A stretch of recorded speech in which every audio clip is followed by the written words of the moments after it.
Menurut IFI, Ikatan Fisioterapi Indonesia, fisioterapi adalah bentuk pelayanan kesehatan yang ditujukan kepada individu dan atau kelompok untuk mengembangkan, memelihara, dan memulihkan gerak dan fungsi tubuh sepanjang rentang kehidupan dengan menggunakan penanganan secara manual, peningkatan gerak, peralatan, pelatihan fungsi, dan komunikasi. Bagaimana sejarah fisioterapi di Indonesia? Menurut IFI atau singkatan dari Ikatan Fisioterapi Indonesia, fisioterapi telah ada sejak tahun 1956, di mana pertama kali didirikan di Rehabilitasi Sentrum Profesor Dr. Sarso. Sekolah perawat fisioterapi saat itu ditujukan kepada individu yang diutus oleh rumah sakit atau para perawat yang telah berpengalaman selama lebih dari 2 tahun dan memiliki ijazah SMP. Hidupnya pada tahun 1967 didirikan Akademi Keperawatan Fisioterapi. Dan 3 tahun berikutnya pada tahun 1970 barulah didirikan sebuah akademi fisioterapi yang murni dan non-keperawatan di Solo, Jawa Tengah. Terapi saat itu membantu memulihkan pasien yang mengalami kondisi non-infeksius atau kondisi penyakit yang tidak menular, kondisi fraktur atau patah tulang, dislokasi, dan penyakit degeneratif atau penyakit karena proses penuaan. Tidak lupa, saat itu para fisioterapi juga membentuk sebuah perkumpulan persatuan profesi, di mana persatuan perkumpulan ini dinamakan sebagai Ikatan Fisioterapi Indonesia atau disingkat IKAFI. Namun, pada saat ini telah berganti singkatan menjadi IFI. Nah, persatuan ini memiliki komitmen untuk selalu mengembangkan dan meningkatkan mutu kesehatan masyarakat Indonesia.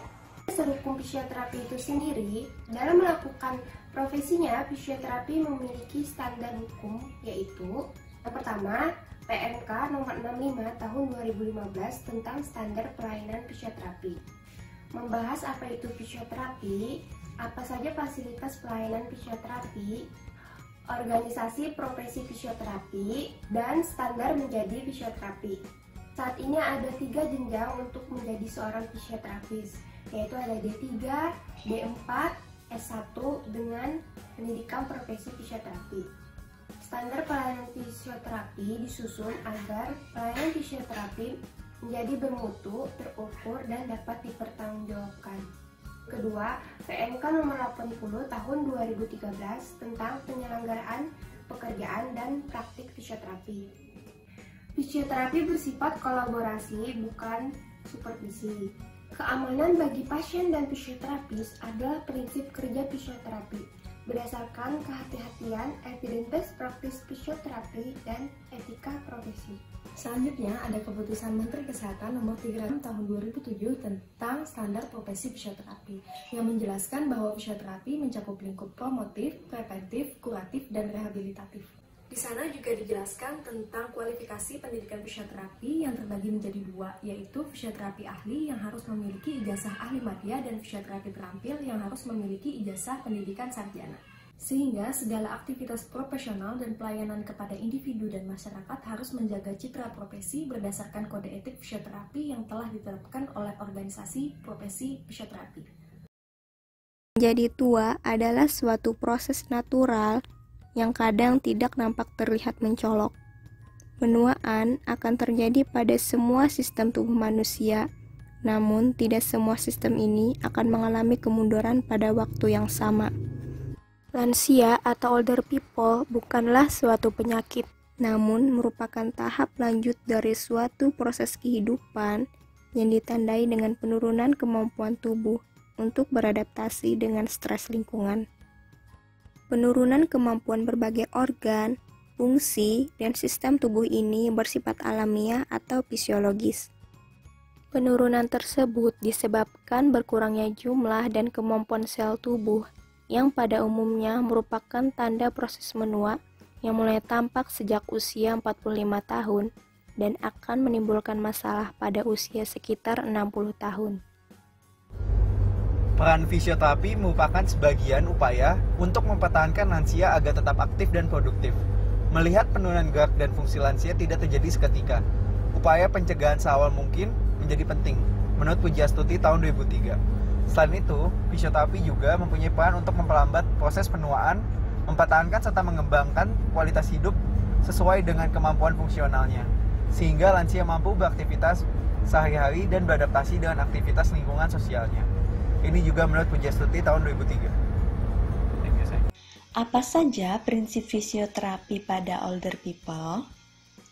Prinsip fisioterapi pada older people mencakup aspek sebagai berikut.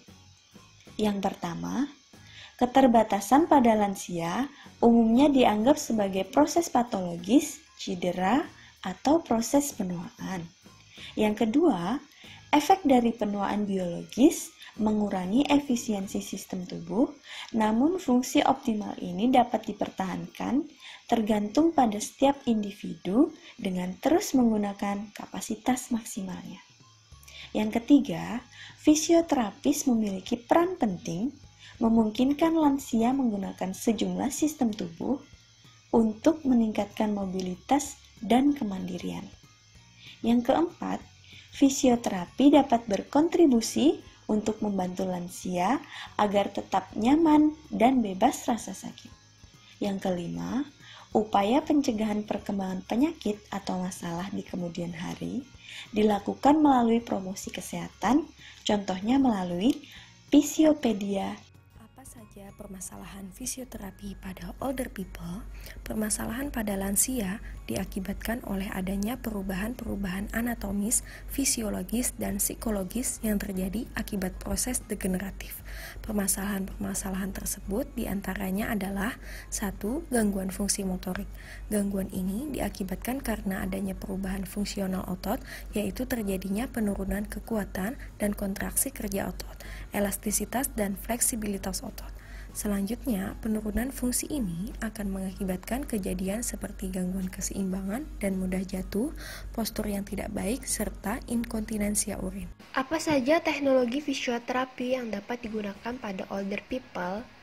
Teknologi fisioterapi yang dapat digunakan untuk menyelesaikan masalah pada lansia, misalnya 1. Latihan pencegahan osteoporosis. 2. Latihan fisik untuk menjaga kebugaran jasmani. 3. Latihan fisik untuk menjaga mobilitas dan postur. 4. Teknik mengangkat dan mengangkut. 5. Teknik perlindungan sendi. 6. Teknik konservasi energi. 7. Teknik peningkatan kekuatan otot. 8. Teknik untuk memperbaiki koordinasi. 9. Aksesibilitas lingkungan. 10. Aktivitas seksual pada lansia. Banyaknya perubahan yang terjadi pada lansia akan menyebabkan gangguan fisik maupun psikologis. Akan tetapi, ada banyak hal yang bisa dilakukan untuk mencegah atau membuat hidup lansia lebih berkualitas meskipun dengan keterbatasan. Mengalami kelemahan dan gangguan tidak hanya harus berdiam diri di rumah tanpa melakukan aktivitas apapun. Kita harus selalu mendapatkan pelayanan untuk sesuatu kebutuhannya, mereka bisa mandiri. Kemandirian ini akan membuat kualitas hidup mereka menjadi lebih baik. Keadaan dan cara perlakuan terhadap lansia mempunyai interaksi yang kompleks yang juga melibatkan budaya dan tidak hanya melihat kepentingan lansia agar tetap sehat.